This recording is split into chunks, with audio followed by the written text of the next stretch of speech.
Hello YouTube. Well, here's a sight we don't see so much anymore. Me charging multiple batteries. I wonder why that might be. And hello CJ. So, as you all know, I picked up a really decent Wheelhorse 1077 with all the original books from the second owner.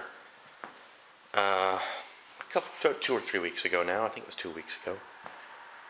You know, all the nice tractors are just falling into my lap. I don't know how I'm doing it. Also, it's not a Wheelhorse this time. It's something I've wanted for a very long time, and nobody takes care of them, so you can't find a decent one. But I did. That's original paint, YouTube, I haven't buffed it yet. This is a 1970 Sears Custom 10XL. I'm thinking it's a 70. I haven't quite run the numbers, but it looks like a 70, and it's exactly the same as my other one, so I'm going to call it a 70. Maybe it's a 71.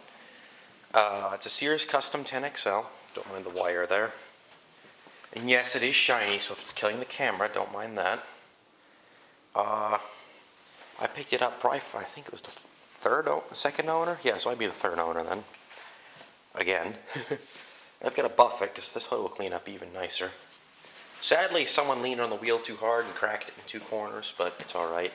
And for some reason, my piece of junk custom shifts fine, but even this one, like Bay Mechanics, flops around, so I gotta figure out what's up with that. The handbrake is nice and tight. Can't move it, so that still works. The deck is silent, and if I'm reading it right, the owner literally kept hour logs in the owner's manual of when he ran this thing. So approximately has 86 hours on it. The owner before that, the owner after that I got it from, never really ran it. Also, the wheel is slightly bent, so you gotta turn the wheel over. Hood opens nicely then. I've got the battery out of it right now where I fired up. I've got a wiring gremlin because I can't get the engine to turn over, so I'm just using that to start her right now. It's an HH100 solid state Tecumseh, and it runs like a dream. It runs so good. It does have the classic idle problem. I gotta go through the carb, but I've mowed with this thing already. I just actually had the deck off, oil undercoated it, and re-greased the gearboxes. Sears belts are still on it. That's Tilley's muffler. Don't mind the rusty exhaust. I'd like to find a factory muffler just to keep it completely factory, but I've never seen a pepper pot like that. And as you can see, the end of it shot off, and this thing, honestly, it's not as loud as I'd expect straight piped. But I don't like this full round muffler because I don't like it blowing exhaust on the hood. It already blows exhaust on the hood, but I don't know. I'm contemplating. I know it's a bit sacrilege for originality, but I'd like to find some way to put my old. Where did that go to? Not the stack. Well, maybe a stack. I don't think I'll do a stack, but I'd like to take that muffler and somehow pipe it down and under the tractor. I don't know how I do that. I mean, I've done it on a Wheelhorse before. I don't think I can even do that.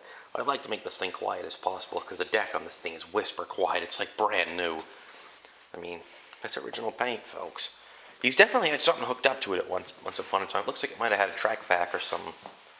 There was never any mention of it in the book, though. But there are some holes and brackets in there that have once been there. Tires are still nice.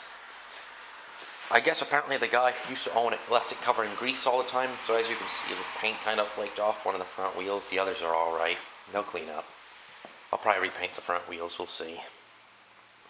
But yeah. Let's put it like this. I've mowed a couple lawns with this thing already. Look at the oil. That's a nice tight engine if I'd ever seen one. Even the fuel pump is still working as far as I can tell. Don't know what it really needs one. It's pretty much gravity fed, but it has one. So I just gotta figure out the wiring gremlin for the... Well, I've got no headlights and I've got no starter switch right now.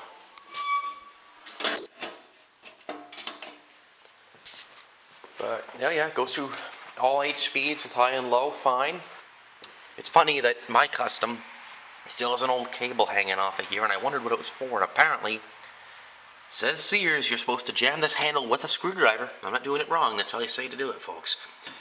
And when you pull the screwdriver out, it pops back on a spring, and that engages the mower. Apparently there should be a cable that goes from here, somewhere up to there, and then down under the mower, which I'm assuming my custom has, because I can remember there's a cable hanging off of it. Now, why does it have two clutch levers? I couldn't tell you. Because they even say to take that handle off. I guess if you're gonna reach down to here to push this down, I assume, what's wrong with just pushing that forward? I mean, they work the same exact way. And also, unlike my Briggs machine, this thing has a really needlessly long choke pull. Because, of course, it has the hand-operated choke on the Tecumseh carb. Because reasons. But, also, you know, this probably is a later 70s, because I know mine's the early one. I've got the aluminum hubs, and this has the cast iron rear hubs, which is nice. I gotta just fold the seat under that little piece of trim. I'd fire it up for you, but like I said, I got the battery out. And that's in my next project tractor. But I mustn't mention any more, or I should spoil the next story.